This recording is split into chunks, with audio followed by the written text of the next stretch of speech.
Jam dinding menunjukkan pukul 2 pagi. Suasana kamar tidur kami hening, hanya terdengar dengkuran halus dari Rian, suamiku, yang kupikir sudah terlelap sejak 1 jam lalu.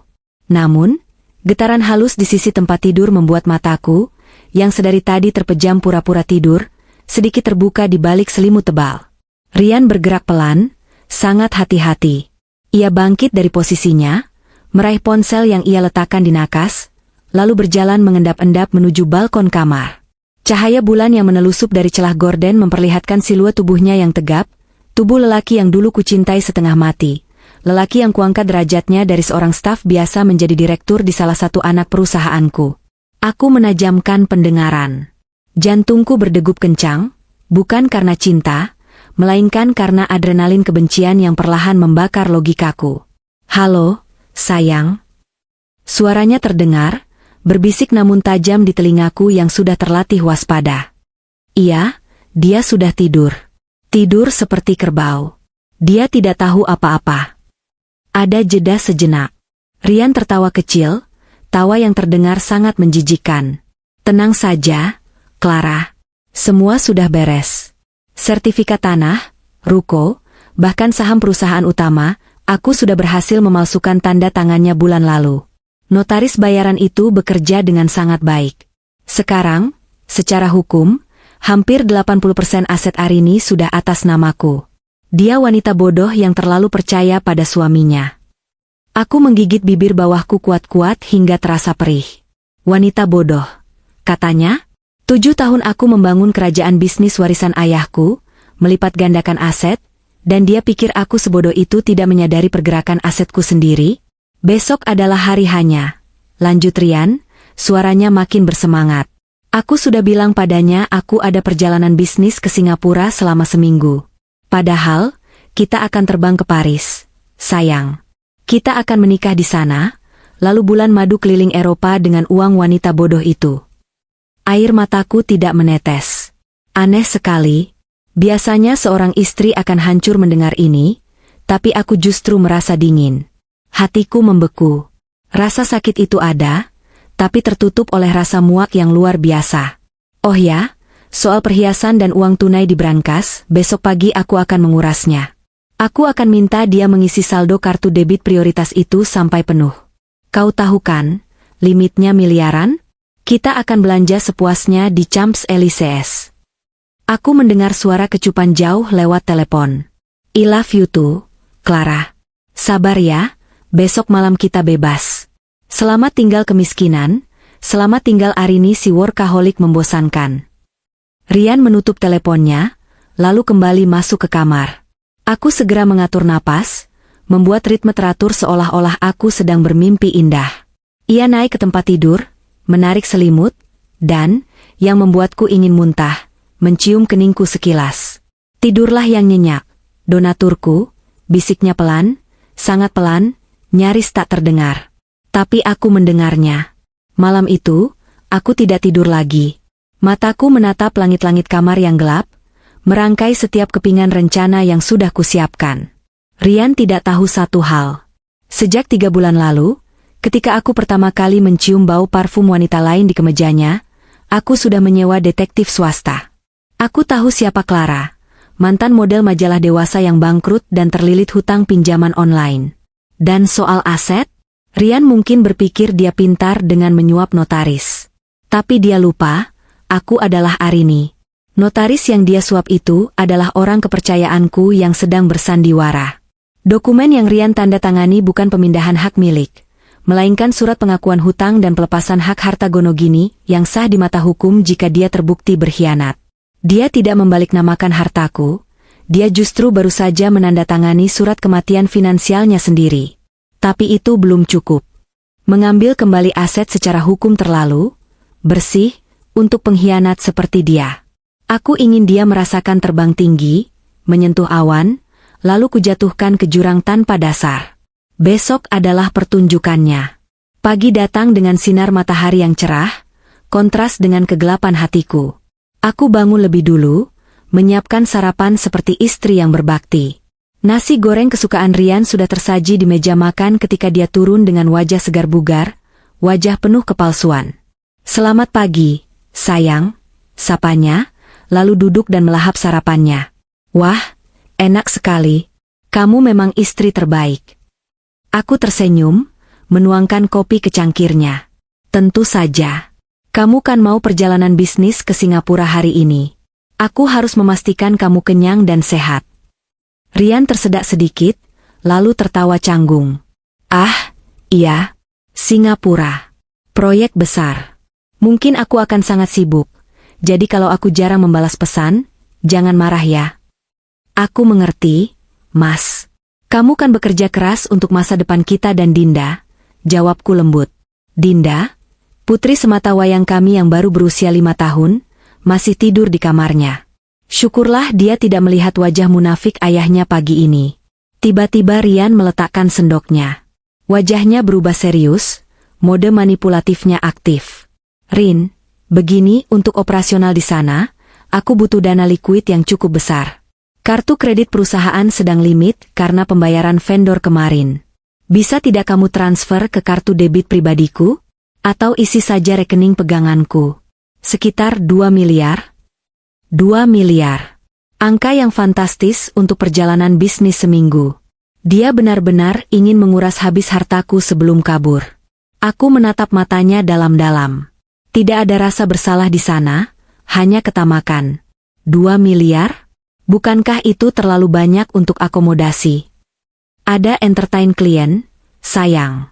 Kamu tahu kan, melobi investor butuh modal. Nanti kalau proyek gol, uangnya kembali 10 kali lipat. Bujuknya, tangannya menggenggam tanganku. Tangan yang semalam memegang ponsel untuk menghubungi selingkuhannya. Baiklah, kataku sambil tersenyum manis. Nanti siang aku transfer. Kamu fokus saja siap-siap. Senyum kemenangan terukir di bibirnya. Terima kasih, sayang. Siang harinya, Rian mulai beraksi. Aku mengintip dari celah pintu ruang kerja. Dia membuka brankas, yang kodenya memang kuberikan padanya sebagai tanda kepercayaan palsu. Dengan cekatan, dia mengambil tumpukan uang tunai dolar Amerika, perhiasan berlian warisan ibuku, jam tangan Rolex, dan beberapa batang emas. Dia memasukkan semua harta itu ke dalam sebuah tas ransel hitam kecil. Lalu, tas ransel itu dia masukkan ke dalam koper besar bermerek Louis Vuitton miliknya. Dia menutupi tas ransel itu dengan beberapa helai baju bermerek Gucci dan Armani di bagian atas agar terlihat seperti koper pakaian biasa. Sempurna, gumamnya yang bisa kudengar sayup-sayup. Sore harinya, aku benar-benar mentransfer uang 2 miliar itu ke rekeningnya. Notifikasi masuk ke ponselnya dan dia bersorak girang. Uangnya sudah masuk. Kamu memang hebat, Rin. Hati-hati di jalan ya, Mas, ucapku datar. Malam pun tiba. Rian mandi dan bersiap-siap. Dia bilang pesawatnya berangkat jam 1 dini hari, jadi dia akan berangkat ke bandara jam 10 malam. Sambil menunggu waktu, dia bermain sebentar dengan Dinda hingga anak itu tertidur. Pukul 9 malam, Rian masuk ke kamar mandi untuk buang air besar, kebiasaan rutinnya saat gugup. Ini kesempatanku. Waktuku hanya 10 menit. Dengan jantung berpacu, aku masuk ke kamar ganti. Di sana, sudah kusiapkan koper Louis Vuitton yang persis sama. Model, warna, hingga goresan kecil di gagangnya kusamakan. Bedanya hanya pada isinya. Aku membuka koper asli Rian. Kilau emas dan tumpukan uang dolar menyapaku. Tanpa membuang waktu, aku menutupnya kembali dan menyembunyikannya di lemari paling atas, di balik tumpukan bed cover. Lalu, aku menarik koper palsu yang sudah kusiapkan. Apa isinya? Aku tersenyum miring. Isinya bukan berlian atau uang.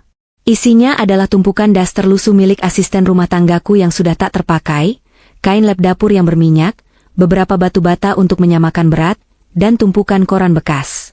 Di bagian paling atas, aku menaruh satu set pakaian dalam wanita murahan yang bolong-bolong, dan sebuah kertas bertuliskan pesan singkat. Aku menutup koper, bom waktu, itu, menguncinya, dan meletakkannya di posisi persis di mana koper asli tadi berada. Selesai. 1 menit kemudian, Rian keluar dari kamar mandi. Dia tampak segar dan wangi. Dia melirik koper itu. Tidak ada curiga sedikit pun. Aku berangkat ya, Rin, pamitnya. Dia menyeret koper itu. Berat juga bawaan untuk seminggu. Oleh-olehnya jangan lupa, kataku, menahan tawa yang hampir meledak di tenggorokan. Pasti. Aku akan bawakan sesuatu yang tidak akan pernah kamu lupakan. Jawabnya penuh arti ganda. Dia mencium pipiku, ciuman Yudas. Lalu melangkah keluar rumah dengan percaya diri, menyeret koper berisi sampah dapur yang dia kira harta karun masa depannya. Aku berdiri di ambang pintu, melambaikan tangan. Begitu mobil taksi online yang menjemputnya menghilang di tikungan, senyumku merekah lebar. Selamat jalan, Mas. Selamat menikmati Paris dengan das terbolong. Aku kembali masuk rumah, mengunci pintu, dan menuangkan segelas anggur mahal. Aku duduk di sofa, menatap jam dinding. Perjalanan ke bandara butuh waktu 1 jam. Check-in dan imigrasi. Mereka pasti tidak akan membuka koper itu sampai tiba di hotel di Paris besok. Tapi, kejutan pertamaku akan tiba lebih cepat. Saat dia sampai di bandara nanti, pesan perpisahan dariku akan sampai. Ponselku bergetar. Sebuah notifikasi dari aplikasi perbankan. Saldo rekening suami Anda telah dibekukan. Ah, permainan dimulai. Suasana Terminal 3 Bandara Soekarno-Hatta malam itu cukup ramai, namun bagi Rian, dunia terasa milik berdua. Ia melangkah turun dari taksi dengan gaya pongah, menyeret koper Louis Vuitton yang ia yakini berisi masa depannya. Di kepalanya, koper itu bukan sekadar berisi pakaian, melainkan tiket menuju kebebasan. Uang tunai dolar, emas batangan, dan berlian yang nilainya cukup untuk hidup mewah di Eropa selama bertahun-tahun tanpa harus bekerja. Ia berjalan menuju area check-in keberangkatan internasional. Di sana, di dekat pilar besar, seorang wanita dengan trench coat coklat muda, kacamata hitam lebar, dan topi baret merah marun sudah menunggu. Clara. Penampilannya mencolok, seolah ia adalah selebriti yang sedang menyamar, padahal ia hanya wanita simpanan yang sebentar lagi akan menjadi istri sah seorang buronan. Lama sekali, sayang, rengek Clara manja saat Rian mendekat. Ia memeluk lengan Rian erat, tidak peduli pada tatapan orang-orang. Aku sudah bosan menunggu. Business class kita sudah siap, kan? Rian tersenyum lebar, mencium pipi Clara sekilas. Tentu saja. Semua sudah siap. Kamu lihat koper ini? Rian menepuk koper di tangannya dengan bangga. Ini kunci kebahagiaan kita. Isinya, amunisi, penuh. Mata Clara berbinar rakus di balik kacamata hitamnya. Serius? Kamu berhasil bawa semuanya? Si Arini bodoh itu tidak curiga? Dia? Rian tertawa mengejek. Dia bahkan membuatkan sarapan dan mencium tanganku sebelum aku pergi. Dia pikir aku pergi untuk bekerja keras demi dia dan anak kami. Kasihan sekali. Mereka berdua tertawa kecil, tawa yang penuh dengan kerendahan moral. Setelah proses check-in dan imigrasi yang berjalan mulus, karena Arini belum melaporkan apapun, mereka masuk ke lounge eksklusif. Rian memesan segelas champagne. Ia merasa di atas angin. Adrenalin keberhasilan membuatnya mabuk kepayang. Sambil menyesap champagne-nya, Rian mengeluarkan ponsel. Ia menatap layar, melihat foto profil Arini di WhatsApp. Wajah polos istrinya yang sedang tersenyum memeluk Dinda. Dulu, wajah itu yang memberinya kedamaian. Sekarang, wajah itu hanya mengingatkannya pada rasa rendah diri, karena hidup di bawah bayang-bayang kesuksesan istri. Kamu mau apa? Tanya Clara, melihat Rian menatap ponsel dengan intens. Aku mau mengakhiri sandiwara ini, geram Rian. Aku tidak mau menunggu sampai besok. Aku ingin dia tahu sekarang. Aku ingin membayangkan wajahnya hancur saat kita terbang di atas awan. Clara menyeringai jahat. Lakukan, sayang. Biar dia tahu siapa pemenangnya. Jari jemari Rian menari di atas layar ponsel. Ia mengetik pesan yang sudah ia susun di kepalanya sejak lama.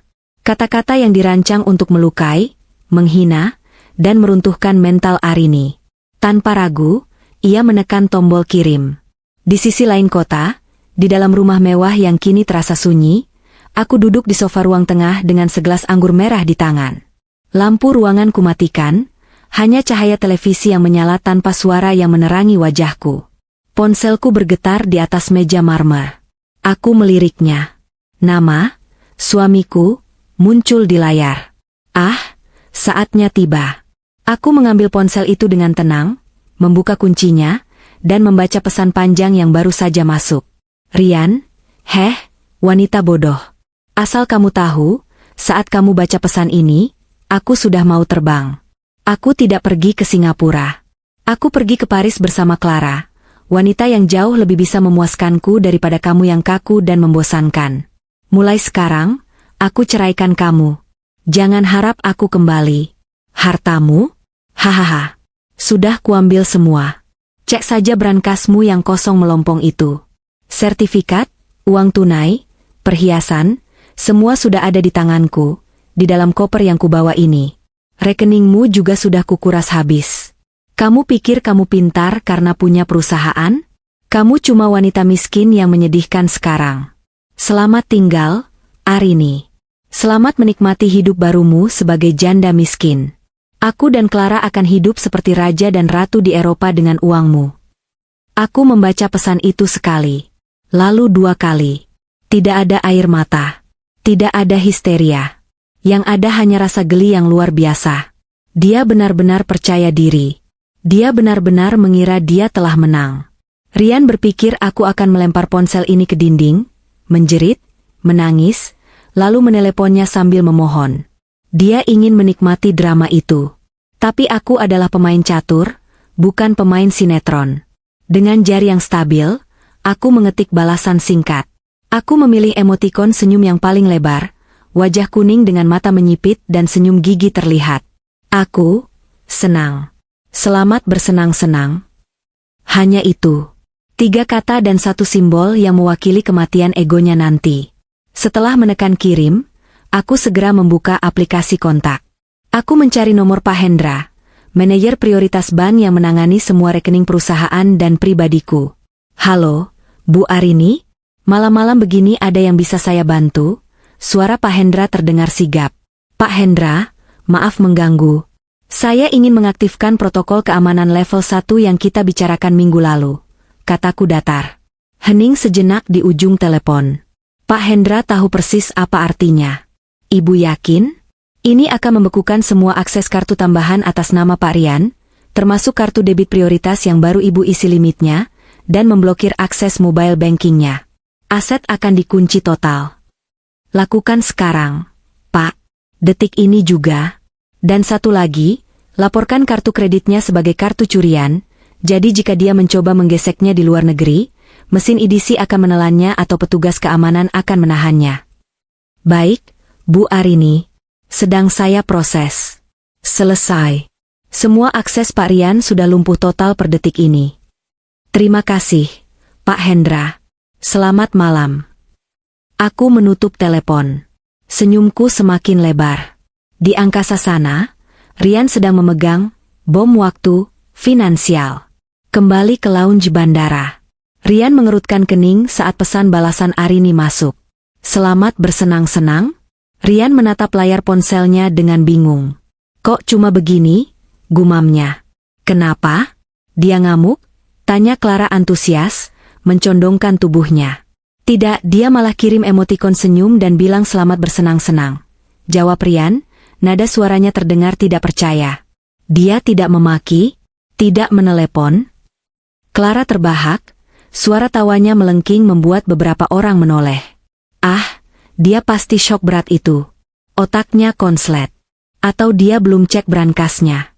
Dia pikir kamu bercanda kali, sayang. Biarkan saja. Nanti pas dia sadar brankasnya kosong dan saldo rekeningnya 0, baru dia gila beneran. Rian mencoba merasionalisasi situasi. Benar juga kata Clara.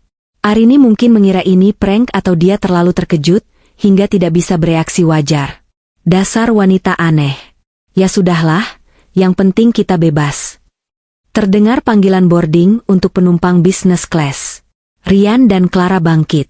Rian menyeret koper itu dengan perasaan posesif. Dia tidak membiarkan porter membawanya. Ini nyawaku, pikirnya. Mereka berjalan menuju Garbarata. Saat melintasi petugas pengecekan tiket, Rian sempat merasa sedikit gugup, takut kalau Arini sudah melapor polisi.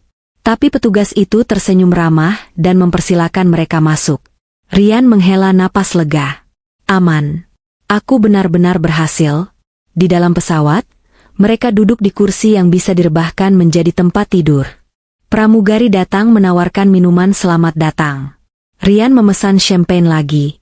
Untuk hidup baru kita, ucap Rian, mendentingkan gelasnya dengan gelas Clara.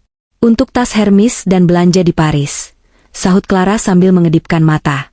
Pesawat mulai bergerak menuju landasan pacu. Rian melihat keluar jendela, melihat lampu-lampu Jakarta yang berkelap-kelip semakin menjauh saat pesawat lepas landas. Ia merasa seperti raja yang meninggalkan kerajaan lamanya yang sudah runtuh untuk membangun istana baru. Selamat tinggal, Jakarta.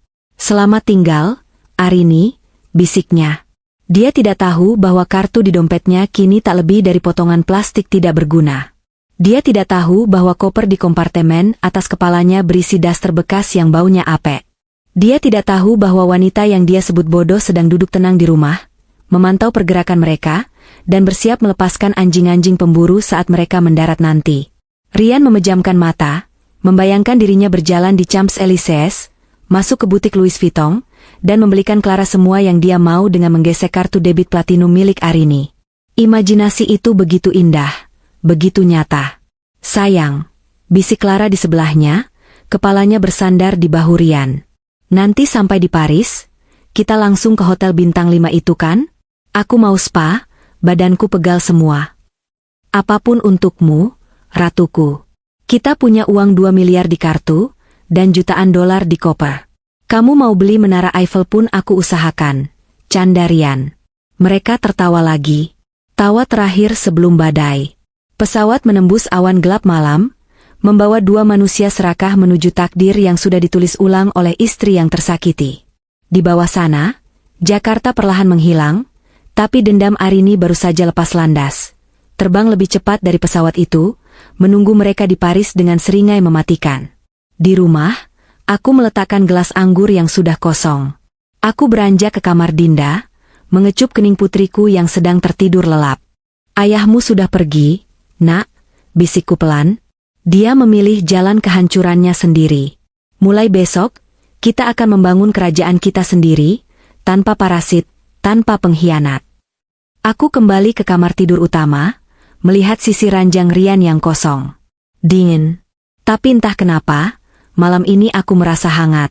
Rasa sakit hati itu memang masih ada, tapi antisipasi melihat kehancuran mereka jauh lebih mendominasi. Aku tidak sabar menunggu telepon panik itu. Aku tidak sabar mendengar auman, singa, yang berubah menjadi cicitan tikus terjepit. Paris akan menjadi saksi bisu. Bukan saksi cinta mereka, tapi saksi kebodohan mereka. Dan aku, Arini, akan menonton pertunjukan itu dari barisan paling depan, meski terpisah jarak ribuan kilometer. Roda pesawat menyentuh landasan pacu Bandara Charles de Gaulle, Paris, dengan mulus. Guncangan pelan saat pendaratan itu seolah menjadi tepuk tangan pembuka bagi kehidupan baru yang dibayangkan Rian. Di kursi sebelahnya, Clara menggeliat manja, membuka masker mata sutranya dan menatap Rian dengan senyum kemenangan. Kita sampai, sayang, bisik Clara. Aroma kebebasan. Rian mengangguk, merapikan kerah kemejanya. Dan aroma kekayaan. Ayo, Paris sudah menunggu ratunya. Mereka turun dari pesawat dengan dagu terangkat tinggi. Udara musim gugur Paris yang dingin menyapa kulit mereka saat keluar dari terminal. Namun bagi Rian, udara itu terasa sehangat pelukan uang. Sepanjang proses imigrasi dan pengambilan bagasi, Rian tidak sedetik pun melepaskan tangannya dari gagang koper Louis Vuitton itu. Dia menolak tawaran porter, menolak bantuan petugas. Dia menjaga koper itu seolah berisi jantungnya sendiri. Yang ironisnya, memang berisi kehancurannya. Kita langsung ke hotel, tanya Clara saat mereka berdiri di antrean taksi eksekutif. Tentu saja. Le Meurich, menghadap Tuileries Garden. Aku sudah pesan suite terbaik, jawab Rian sombong. Setelah itu kita buka, harta karun. Ini, kita mandi uang, lalu belanja sampai toko tutup. Mereka menaiki taksi Mercedes hitam mengkilap. Sepanjang perjalanan membelah kota Paris, Clara sibuk membuat story di media sosialnya, yang sengaja dia sembunyikan dari teman-teman mutualnya dengan Arini, tapi dia lupa bahwa Arini punya mata-mata di mana-mana. Rian hanya tersenyum memandang menara Eiffel di kejauhan, merasa dirinya telah menaklukkan dunia. Sesampainya di hotel bintang 5 yang megah itu, pelayan berseragam rapi membukakan pintu. Lampu kristal raksasa di lobi memantulkan kilau lantai marmer. Rian melangkah ke meja resepsionis dengan percaya diri, sementara Clara duduk di sofa bludru, berpura-pura sibuk dengan ponselnya agar terlihat seperti sosialita kelas atas. "Bonjour, monsieur. Ada yang bisa saya bantu?" Sapa resepsionis wanita dengan ramah dalam bahasa Inggris beraksen Prancis yang kental. "Saya ada reservasi atas nama Rian Pratama. Presidential Suite," ucap Rian angkuh sambil meletakkan paspornya di meja. Resepsionis itu mengetik di komputernya sejenak. "Oi, Monsieur Pratama. Untuk deposit dan pelunasan pembayaran kamar selama seminggu, boleh saya pinjam kartu kredit Anda?" "Tentu."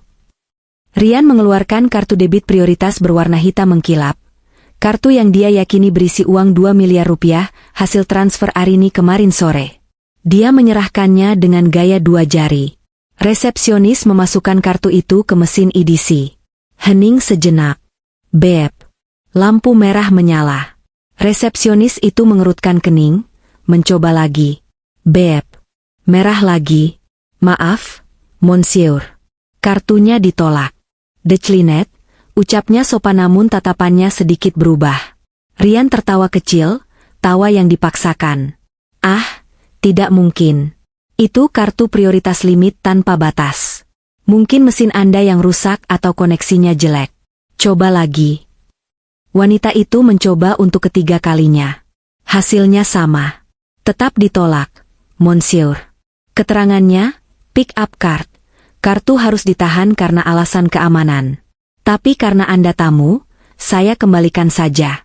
Apakah ada kartu lain? Wajah Rian mulai terasa panas. Dia bisa merasakan keringat dingin mulai merembes di punggungnya. Ini pasti kesalahan sistem bank di Indonesia. "Dasar bank bodoh," umpatnya pelan. "Pakai yang ini."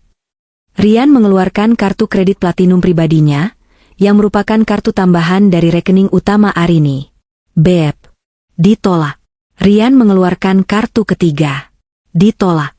Antrean di belakang Rian mulai panjang. Tamu-tamu lain yang berpakaian mewah mulai berbisik-bisik dan menatapnya dengan pandangan merendahkan. Tatapan yang seolah berkata, "Siapa gembel Asia ini yang sok kaya?" Clara yang menyadari situasi mulai tidak beres segera menghampiri. "Ada apa sih, sayang? Kok lama banget? Malu dilihat orang," bisiknya dengan nada kesal. "Kartunya error semua." "Sialan," desis Rian, panik. "Kamu bawa kartu kreditmu tidak? Pakai punyamu dulu, nanti aku ganti cash begitu kita buka koper." "Uang di koper ada jutaan dolar. Tenang saja." Clara mendengus kasar. "Kamu ini gimana sih? Katanya sudah siap semua." Dengan wajah masam, Clara mengeluarkan kartu kreditnya sendiri, kartu dengan limit pas-pasan yang dia jaga mati-matian. Untungnya, kartu Clara berhasil untuk membayar deposit 1 malam saja. "Hanya 1 malam, monsieur?" tanya resepsionis memastikan. "Iya, 1 malam dulu. Besok saya bayar cash untuk sisanya." Bentak Rian, menyambar kunci kamar dan menarik tangan Clara kasar. Harga dirinya tercabik-cabik di lobi mewah itu. Mereka berjalan menuju lift dalam diam. Aura kemarahan menguar dari tubuh Clara. "Kamu bikin malu," sembur Clara begitu pintu lift tertutup. Katanya direktur, "Masa semua kartu ditolak? Jangan-jangan Arini sudah tahu?" "Tidak mungkin," sangkal Rian cepat, meski hatinya mulai ragu. Paling sistem bank sedang maintenance. Atau Arini cuma blokir kartu. Dia tidak tahu soal uang tunai dan emas di koper. Itu yang paling penting. Nilai di koper itu jauh lebih besar dari limit kartu-kartu sialan itu. Sampai di kamar suite yang mewah, Rian tidak sempat mengagumi pemandangan menara Eiffel dari jendela. Dia langsung melempar koper Louis Vuitton itu ke atas tempat tidur ukuran king size. "Ayo kita buktikan," kata Rian dengan napas memburu. Dia menatap Clara. "Kamu akan lihat gunungan uang dan emas. Kamu akan menyesal sudah marah-marah tadi." Clara melipat tangan di dada, menunggu. "Buka. Sekarang." Tangan Rian sedikit gemetar saat menyentuh kombinasi angka kunci koper. Klik. Kunci terbuka. Klik. Sisi satunya terbuka. Jantung Rian berdegup kencang, membayangkan kilau emas yang akan menenangkan jiwanya. Dengan gerakan dramatis, dia menyentak resleting dan membuka koper itu lebar-lebar. Voila. Kata-katanya terhenti di tenggorokan. Matanya melotot nyaris keluar. Napasnya tercekat seolah ada tangan tak kasat mata yang mencekik lehernya. Hening. Kamar mewah itu sunyi senyap. Hanya suara detak jam dinding yang terdengar. Di dalam koper itu, tidak ada tumpukan dolar hijau. Tidak ada kilau emas batangan. Tidak ada kotak beludru berisi berlian. Yang ada hanyalah tumpukan kain kumal. Clara mendekat, matanya menyipit. Apa-apa ini? Rian mematung. Tangannya gemetar hebat saat meraih isi koper itu.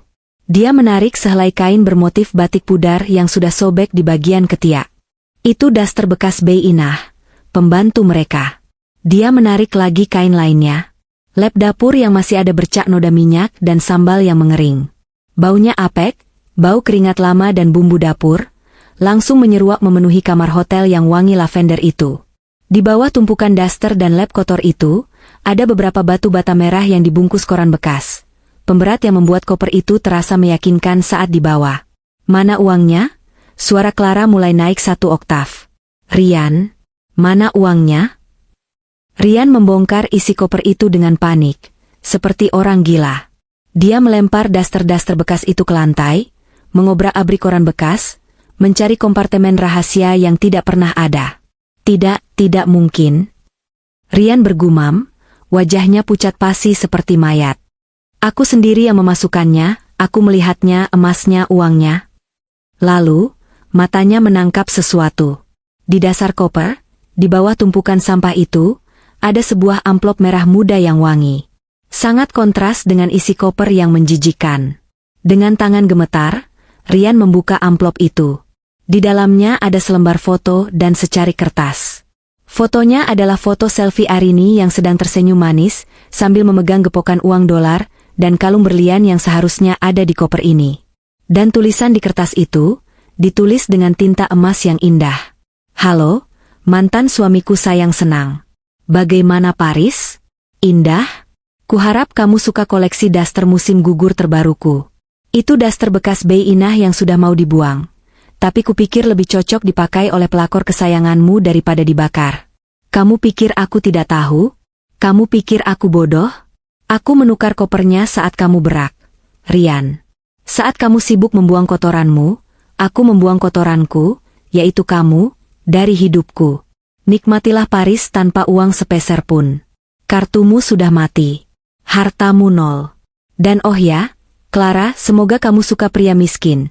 Karena Rian sekarang lebih miskin dari pengemis di perempatan lampu merah Jakarta. Selamat menjadi gelandangan internasional. Tertanda, Arini, pemilik hartamu yang sebenarnya. Kertas itu jatuh dari tangan Rian. Lututnya lemas. Dia ambruk ke lantai karpet tebal, dikelilingi daster bolong dan lap dapur. Rian? Teriakan Clara memecahkan kesunyian. Wanita itu menyambar kertas itu, membacanya sekilas, lalu melempar tas tangannya ke wajah Rian. Dasar laki-laki tolol. Penipu. Bodoh. Clara menjerit histeris, memukuli Rian dengan tasnya. Kamu bilang kamu kaya. Kamu bilang kamu sudah ambil semuanya. Ternyata kamu cuma bawa sampah. Kita di Paris, Rian. Di Paris. Tanpa uang. Kartuku cuma cukup buat bayar hotel ini doang. Besok kita makan apa? Pulang pakai apa? Rian tidak menjawab. Dia hanya menatap kosong ke arah tumpukan batu bata. Dunianya runtuh.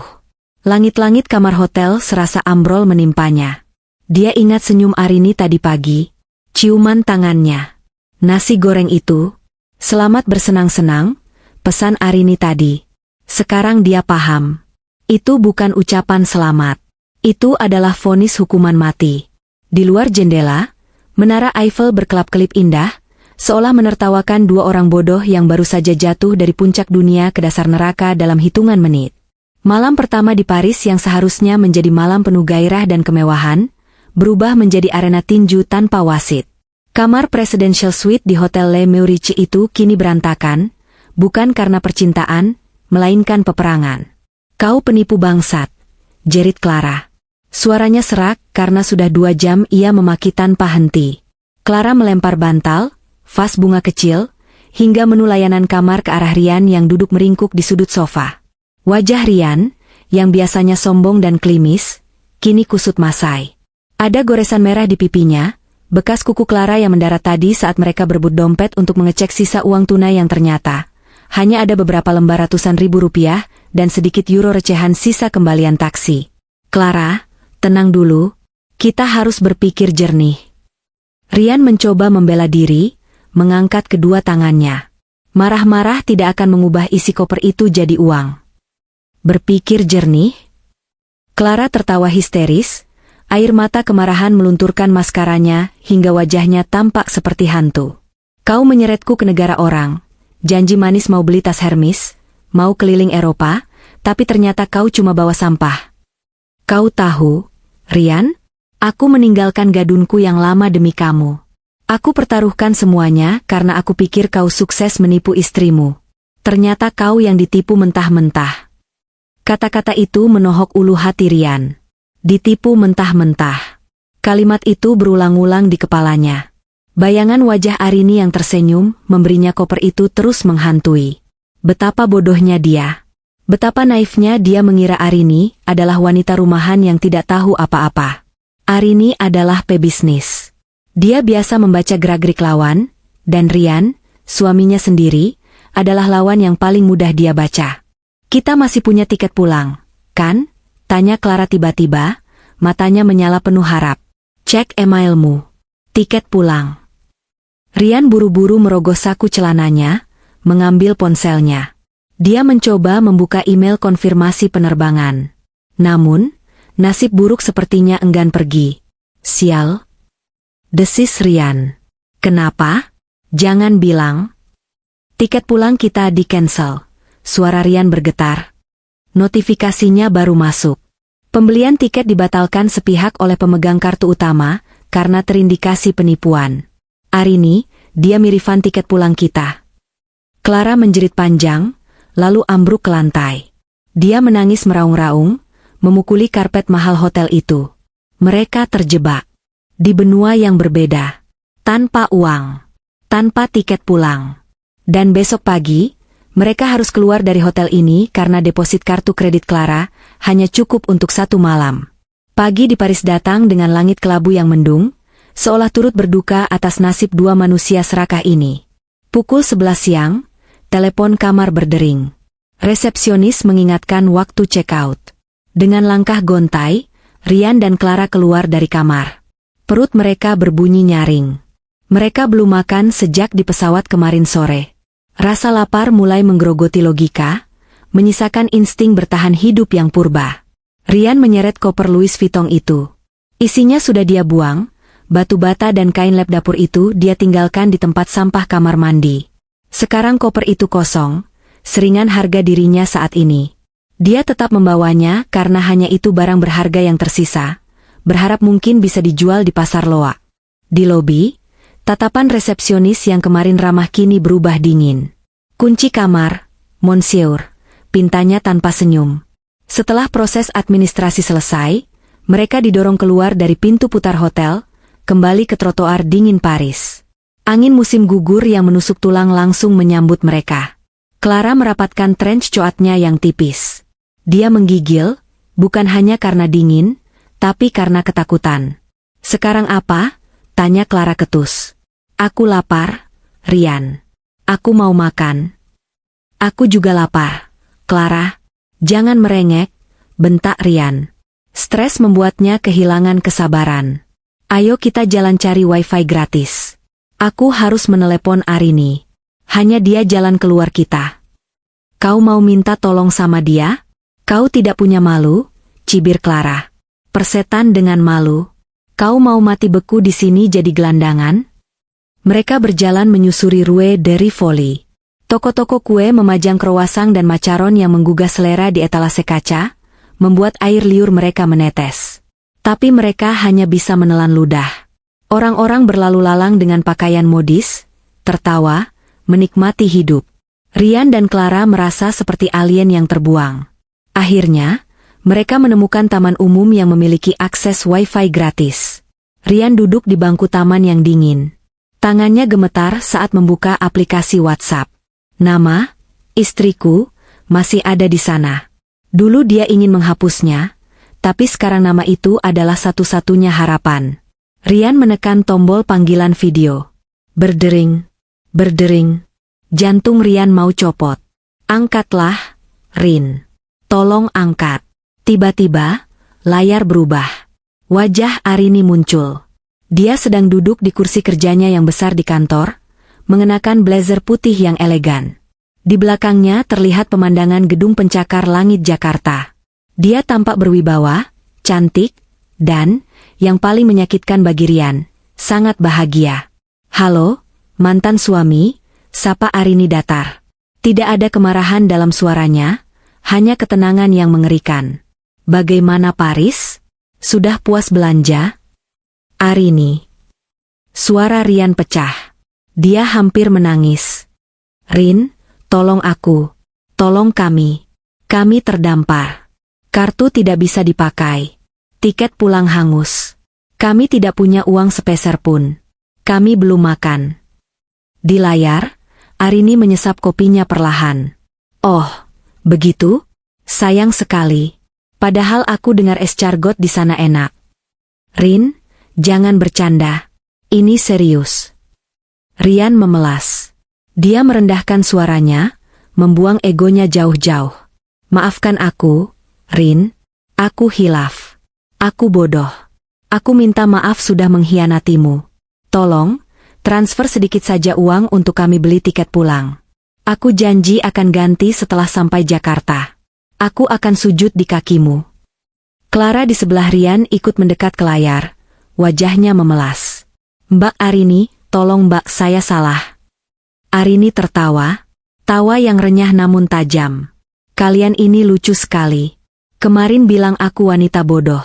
Sekarang memelas seperti kucing kurap," kata Arini. Tatapannya menajam. "Dengar baik-baik, Rian. Kita sudah bercerai secara agama saat kau mengucapkan talak lewat pesan itu. Secara hukum, pengacaraku sedang mengurusnya. Jadi, jangan hubungi aku lagi dengan sebutan suami. Tapi Rin, aku akan mati di sini." "Itu urusanmu," potong Arini cepat. "Aku sedang sibuk. Aku sedang membangun perusahaan, memperluas ekspansi bisnis yang selama ini terhambat karena aku terlalu sibuk mengurus suami manja sepertimu. Sekarang, tanpa beban bernama Rian, perusahaanku meroket.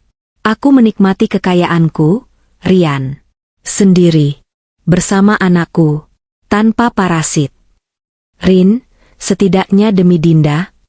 Rian mencoba menggunakan kartu terakhirnya, anaknya. Wajah Arini mengeras. "Jangan sebut nama anakku dengan mulut kotormu itu. Dinda sudah kuberitahu bahwa ayahnya sedang pergi jauh, dan mungkin tidak akan kembali, karena memilih jalan yang salah. Dia baik-baik saja. Dia bahagia tanpa ayah yang mencuri uang ibunya. Rin." "Cukup, Rian. Nikmati liburanmu. Kau mau jadi gelandangan di Paris? Silakan. Itu hukuman yang pantas buat laki-laki yang memberi makan selingkuhannya dengan uang istri. Dan buat kamu, Clara." Arini menatap lurus ke arah Clara lewat layar. "Ambil saja Rian. Dia milikmu seutuhnya sekarang. Gratis. Tanpa harta, tanpa jabatan, tanpa harga diri. Selamat menikmati, sampah, yang kau curi." Klik. Sambungan terputus. Rian menatap layar ponsel yang kembali ke menu utama. Hampa. Harapan terakhirnya baru saja dipatahkan dengan kejam. Dia benar-benar membiarkan kita mati." Bisik Clara, wajahnya pucat pasi. Matahari mulai terbenam di ufuk barat. Lampu-lampu jalan mulai menyala. Udara semakin dingin. Perut mereka semakin sakit melilit karena lapar. Mereka bangkit dari bangku taman. Tidak tahu harus kemana. "Jual koper ini," kata Clara tiba-tiba. "Kita cari toko barang bekas. Koper ini asli kan? Pasti laku." Mata Rian berbinar sedikit. "Benar. Koper LV ini harganya puluhan juta. Kalau dijual cepat, mungkin mereka bisa dapat uang untuk makan dan hotel melati beberapa hari. Mereka berjalan mencari toko secondan lakseri atau pegadaian. Setelah berjalan kaki hampir 2 kilometer dengan kaki lecet, mereka menemukan sebuah toko vintage yang masih buka. Rian masuk dengan percaya diri, meletakkan koper itu di meja. "Aku mau jual ini. Louis Vuitton asli," kata Rian dalam bahasa Inggris terbata-bata.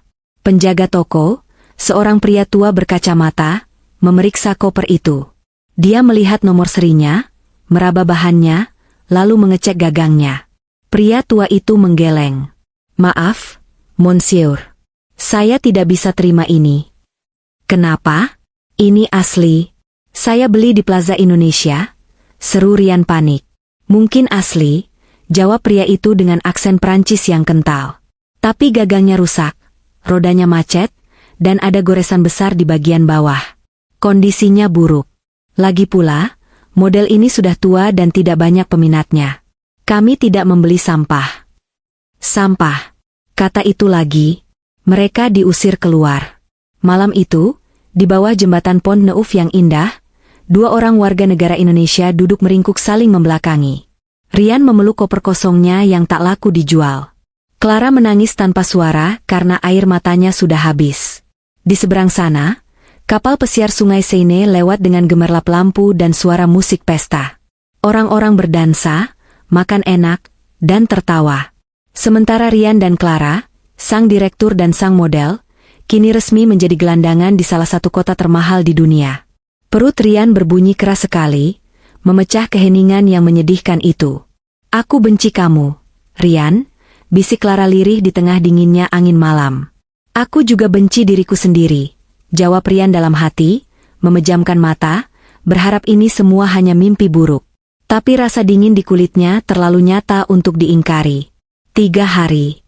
Sudah 3 hari Rian dan Clara hidup menggelandang di jalanan Paris. Kota yang digadang-gadang sebagai kota paling romantis di dunia kini, berubah menjadi penjara terbuka yang menyiksa. Tidak ada lagi parfum mahal yang menempel di tubuh mereka, digantikan oleh bau keringat asam yang bercampur dengan debu jalanan. Pakaian branded yang mereka kenakan saat berangkat, kemeja sutra Rian dan gaun bodycon Clara, kini tampak konyol, kusut, kotor, dan tidak mampu menahan dinginnya angin musim gugur yang menusuk tulang. Perut Rian melilit hebat. Rasa laparnya bukan lagi sekadar keroncongan biasa, melainkan rasa sakit fisik yang membuat kepalanya pening. Di sampingnya, Clara duduk bersandar di dinding stasiun metro yang lembab, wajahnya pucat pasi, bibirnya pecah-pecah. Wanita yang dulu selalu tampil glowing dengan perawatan jutaan rupiah itu, kini tak ubahnya seperti pengemis lokal. "Aku butuh makan, Rian," rintih Clara. Suaranya lemah, kehilangan tenaga untuk memaki. "Lakukan sesuatu. Kau laki-laki, kan?" Rian menelan ludah yang terasa pahit. Harga dirinya sebagai mantan direktur sudah lama ia gadaikan demi bertahan hidup. Kemarin, ia mencoba menawarkan jam tangan mahalnya ke orang lewat, tapi mereka mengira itu barang curian atau palsu dan menghindarinya dengan tatapan jijik. Hari ini, ia tidak punya pilihan lain. Rian bangkit dengan kaki gemetar. Ia berjalan menuju sebuah boulangerie, toko roti, di seberang jalan.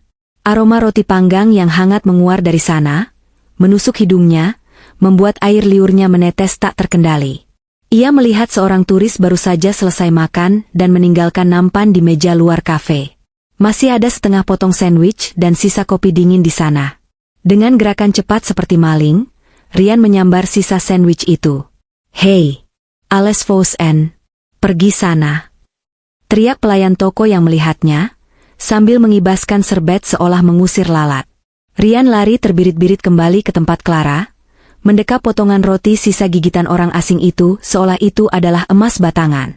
Ini, Rian menyodorkan roti itu pada Clara. Clara menatap roti itu dengan jijik.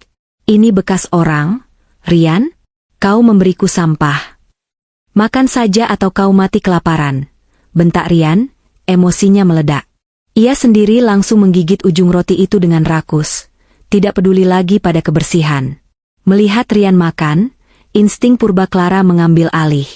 Rasa jijik kalah oleh rasa lapar.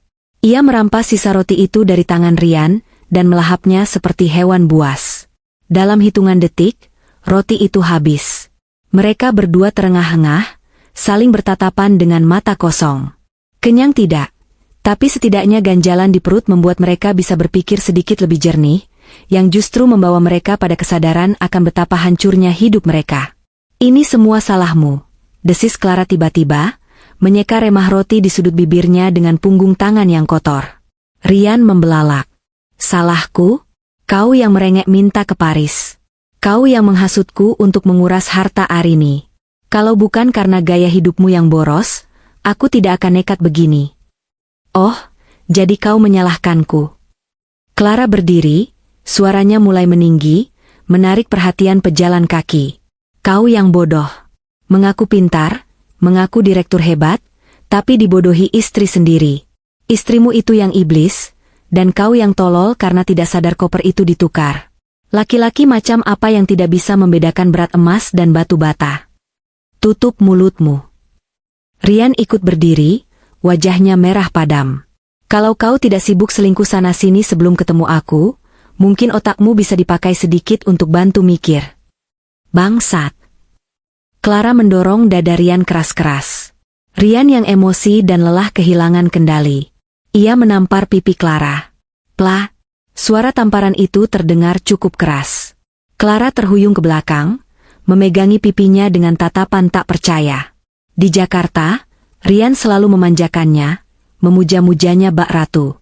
Kini, di trotoar Paris yang dingin, pria itu memukulnya. "Kau memukulku?" bisik Clara bergetar.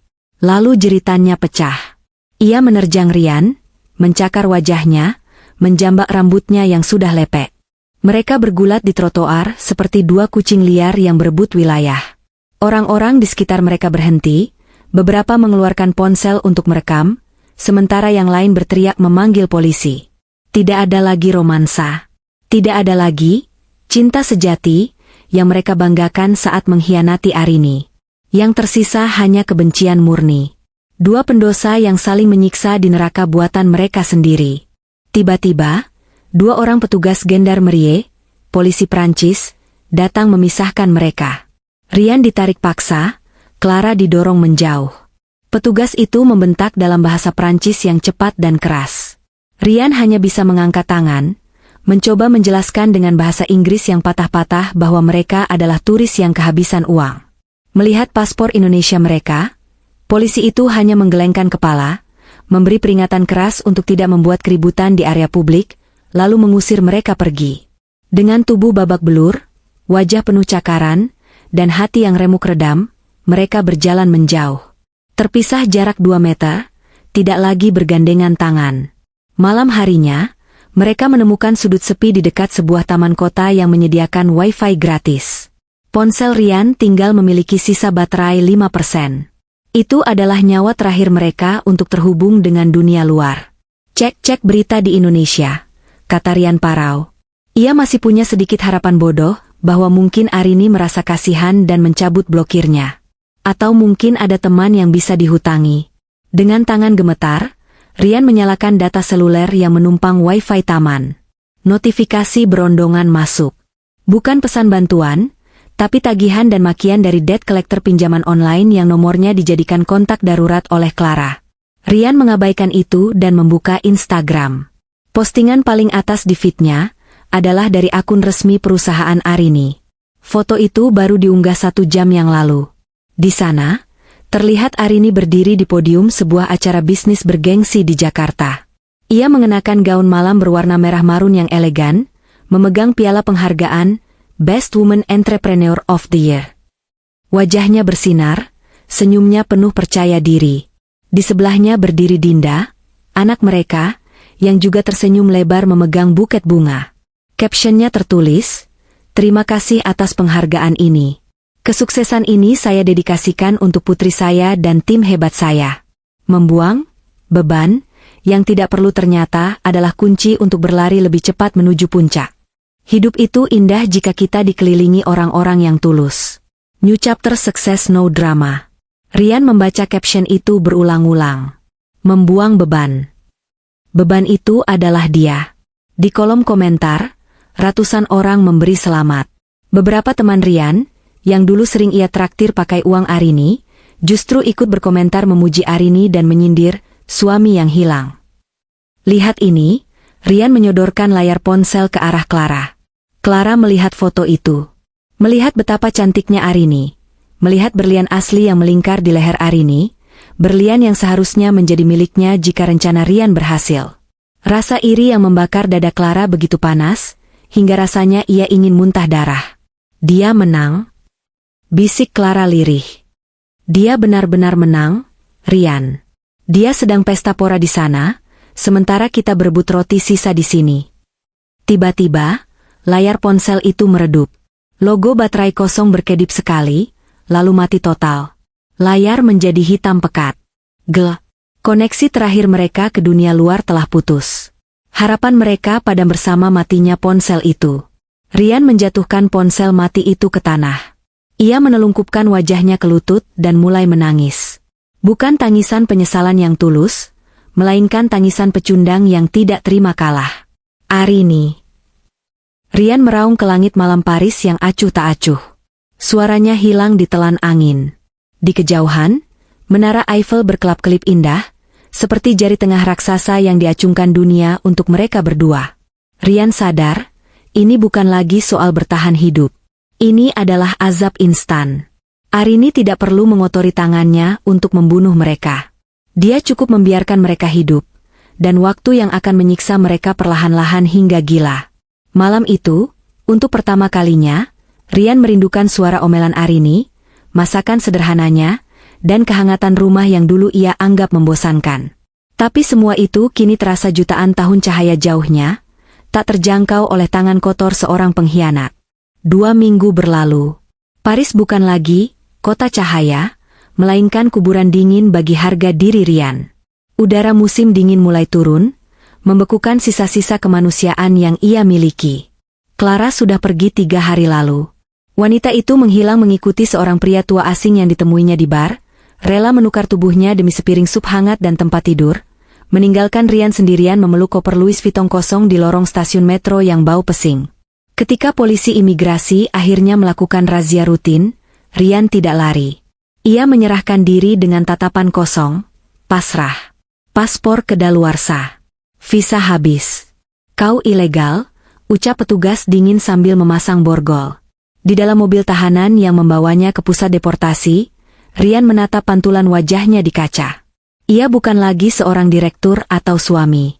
Ia hanyalah paket, sampah, yang siap dipulangkan paksa ke Indonesia untuk menghadapi kenyataan yang jauh lebih kejam. Pesawat Garuda Indonesia itu mendarat di Bandara Soekarno-Hatta saat hujan deras mengguyur Jakarta. Langit tampak menangis, abu-abu dan suram, persis seperti masa depan laki-laki yang duduk di kursi paling belakang kelas ekonomi, diapit oleh 2 orang petugas imigrasi berbadan tegap.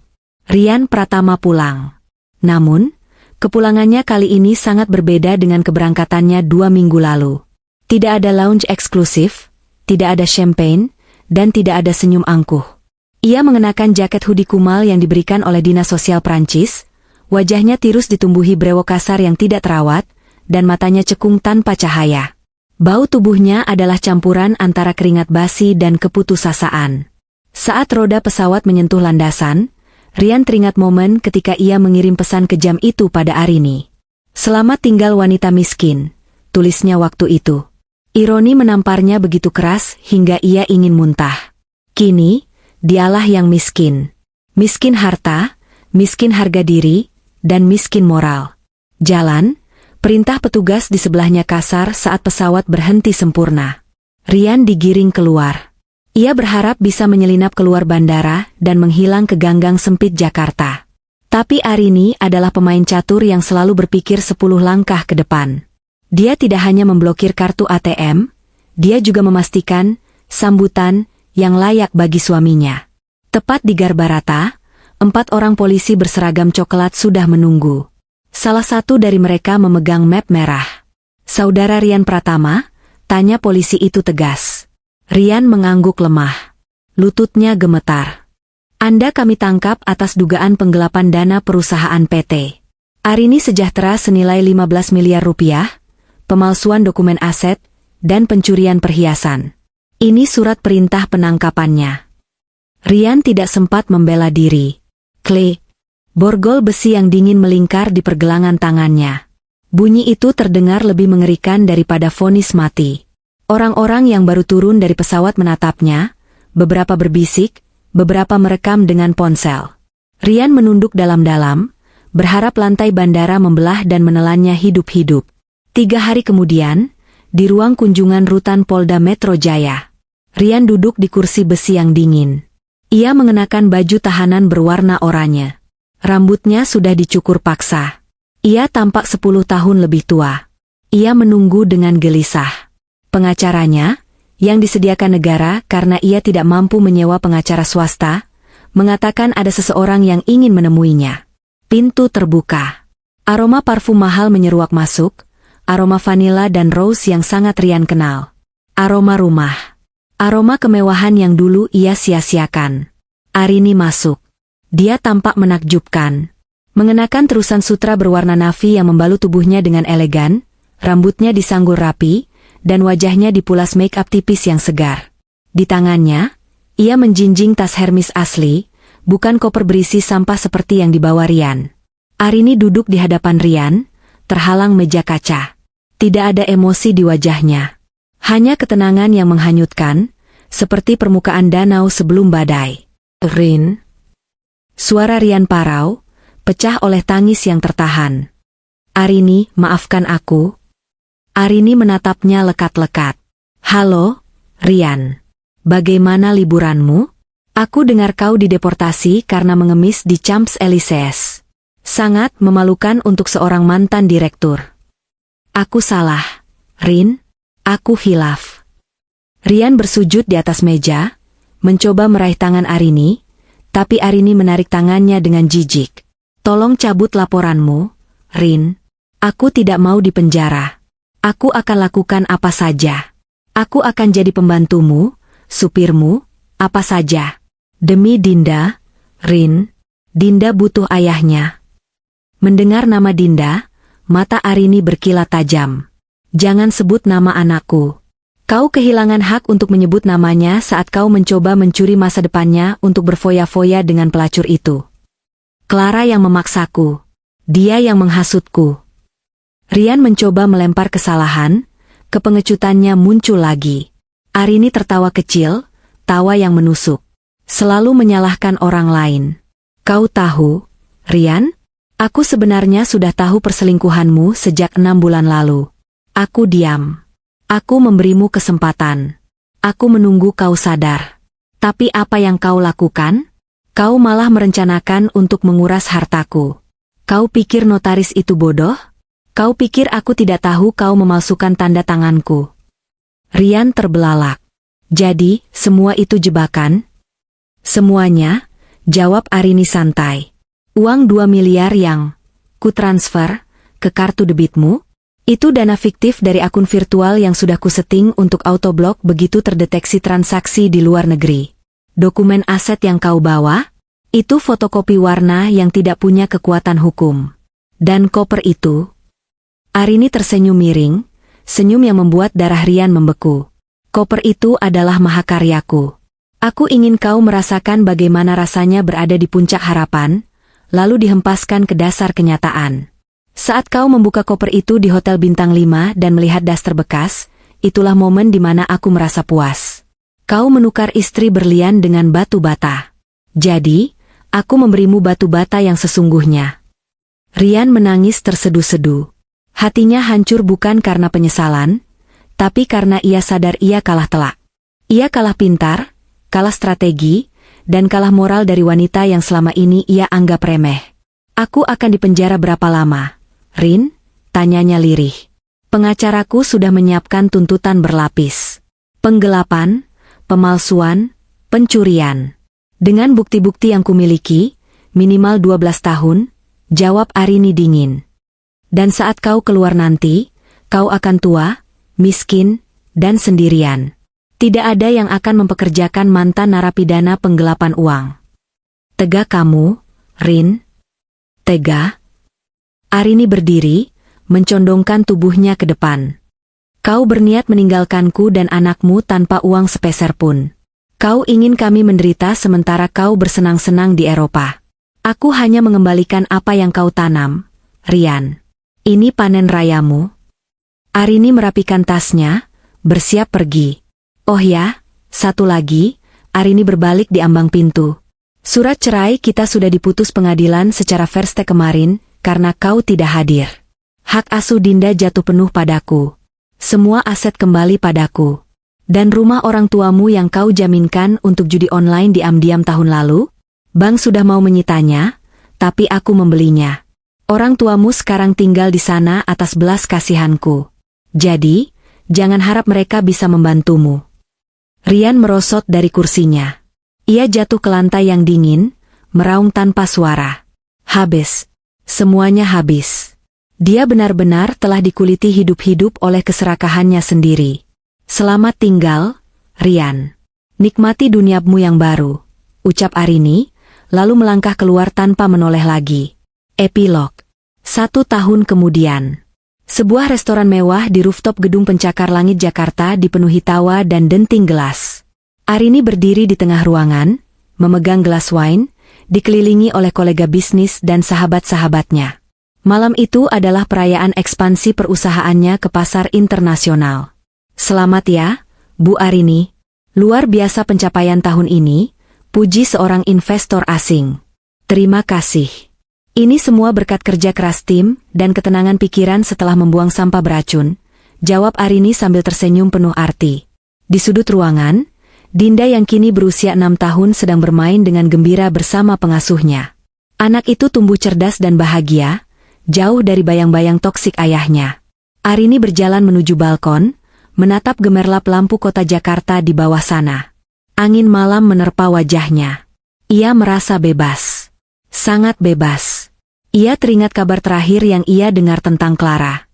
Wanita itu tertangkap di perbatasan Italia karena kasus imigrasi dan prostitusi ilegal, kini mendekam di penjara wanita di sana tanpa ada yang menjenguk. Sementara Rian, ia sedang menikmati menu nasi cadong di penjara Cipinang, menjadi bulan-bulanan narapidana lain yang membenci penjahat kerah putih. Keadilan telah menemukan jalannya. Arini menyesap wine-nya. Rasanya manis, semanis kemenangan. Ia belajar satu hal penting dalam hidup. Jangan pernah membangunkan singa betina yang sedang tidur, dan jangan pernah meremehkan seorang istri yang diam. Karena ketika istri yang baik hati berubah menjadi jahat, iblis pun akan duduk manis untuk mencatat pelajarannya. Arini tersenyum, lalu berbalik kembali ke pesta, meninggalkan masa lalu yang kelam di belakang, menyongsong masa depan yang berkilauan seperti berlian yang gagal dicuri suaminya. 5 tahun kemudian. Cahaya matahari sore yang keemasan menyusup lembut melalui celah-celah daun kelapa, membiaskan bayangan hangat di beranda sebuah villa pribadi di kawasan Ubud, Bali. Udara berbau harum bunga Kamboja dan ketenangan. Jauh dari hiruk-pikuk Jakarta, dan jutaan tahun cahaya jauhnya dari kenangan tentang pengadilan dan penjara. Arini duduk santai di kursi rotan, sebuah buku tebal di pangkuannya. Ia bukan lagi Arini yang 5 tahun lalu duduk di ruang tamu gelap menunggu suaminya pulang dengan hati was-was. Arini yang sekarang tampak jauh lebih muda, kulitnya bersinar sehat, dan garis-garis kecemasan di wajahnya telah hilang sepenuhnya, digantikan oleh garis senyum yang tulus. Mama, Mama lihat. Teriakan riang itu memecahkan lamunan Arini. Dinda, yang kini berusia 10 tahun, berlari menaiki tangga kayu villa. Rambutnya panjang terurai, wajahnya cerah ceria. Di tangannya, ia memegang sebuah piala emas kecil. Juara 1 resital piano lagi? Tanya Arini, merentangkan tangannya menyambut pelukan putrinya. Iya. Juri bilang Fur Eliseku sempurna. Seru Dinda bangga, matanya berbinar-binar. Om Adrian juga bilang temponya pas banget. Arini tersenyum lebar, mengecup puncak kepala Dinda. Anak Mama memang hebat. Mama bangga sekali sama Dinda. Nama, Adrian, yang disebut Dinda membuat Arini menoleh ke arah jalan setapak. Dari sana, berjalan seorang pria tegap dengan kemeja linen putih yang digulung sesiku. Wajahnya teduh, matanya menyipit ramah saat tersenyum. Adrian, seorang arsitek lanskap ternama yang Arini temui dalam sebuah proyek amal 2 tahun lalu. Pria itu berbeda 180 derajat dari Rian. Adrian tidak pernah bertanya tentang saldo rekening Arini. Dia tidak pernah meminta dibelikan barang mewah. Dia justru yang sering mengingatkan Arini untuk istirahat dari gila kerjanya. Adrian mencintai Dinda seperti anaknya sendiri, bukan sebagai alat untuk memanipulasi ibunya. "Selamat ya, Tuan Putri," sapa Adrian sambil menyerahkan es krim gelato stroberi pada Dinda. "Hadiah untuk pianis terbaik di Bali." "Makasih, Om Adrian." Dinda mengambil es krim itu dan berlari kecil ke ayunan di taman. Adrian duduk di samping Arini, mengambil tangan wanita itu dan menggenggamnya lembut. Dia tumbuh bahagia. "Rin, kamu berhasil." Arini menatap Dinda yang sedang tertawa di ayunan. Hatinya menghangat. Dulu, ketakutan terbesarnya saat menceraikan Rian adalah Dinda akan tumbuh dengan trauma broken home. Tapi ternyata, membuang sumber racun justru membuat pohon kecil itu tumbuh subur. Tanpa pertengkaran orang tua, tanpa kepalsuan, Dinda tumbuh menjadi anak yang percaya diri dan penuh kasih sayang. "Aku dulu berpikir kebahagiaanku hancur saat Rian mengkhianatiku," gumam Arini pelan, menatap matahari yang mulai terbenam di ufuk barat. Ternyata, itu adalah cara Tuhan membersihkan jalan untuk kebahagiaan yang sesungguhnya. "Masa lalu sudah selesai, Rin," kata Adrian lembut. "Rian sudah menjalani hukumannya. Kamu sudah mendapatkan keadilanmu. Sekarang, waktunya kamu menikmati panenmu." Arini mengangguk. Memang benar. Kabar terakhir yang ia dengar, yang sebenarnya tidak ingin ia dengar tapi disampaikan oleh pengacaranya, Rian baru saja bebas bersyarat bulan lalu. Mantan suaminya itu kini bekerja serabutan di pasar induk, tinggal di kos-kosan sempit, tua sebelum waktunya, dan sakit-sakitan. Tidak ada Clara, tidak ada harta, tidak ada hormat. Tapi anehnya, Arini tidak lagi merasakan kepuasan dendam saat mendengar itu. Ia hanya merasa netral. Rasa benci itu sudah hilang, karena Rian sudah tidak penting lagi. Rian hanyalah debu kecil di spion kehidupannya yang melaju kencang ke depan. "Kamu benar," jawab Arini. Ia menatap Adrian, lalu beralih menatap cincin pertunangan sederhana namun elegan yang melingkar di jari manisnya, cincin yang diberikan Adrian minggu lalu. Bukan berlian raksasa untuk pamer, tapi cincin yang didesain sendiri dengan penuh makna. "Aku sudah menang," bisik Arini pada dirinya sendiri. Bukan karena Rian hancur. Bukan karena Clara menderita. Tapi karena Arini berhasil bangkit. Ia berhasil mendidik anaknya dengan baik. Ia berhasil membangun kerajaan bisnisnya semakin besar. Dan yang terpenting, ia berhasil membuka hatinya kembali untuk cinta yang sehat dan tulus. Matahari akhirnya tenggelam sempurna, menyisakan semburat ungu di langit. "Ayo makan malam," ajak Adrian. Dinda minta pizza buatan rumah. "Ayo," Arini berdiri, menggandeng lengan calon suaminya itu. Mereka berjalan masuk ke dalam villa yang hangat dan terang. Suara tawa Dinda, aroma masakan, dan kehangatan keluarga kecil itu memenuhi ruangan. Di luar sana malam mungkin gelap, tapi di dalam hati Arini, matahari baru saja terbit dan bersinar lebih terang dari sebelumnya.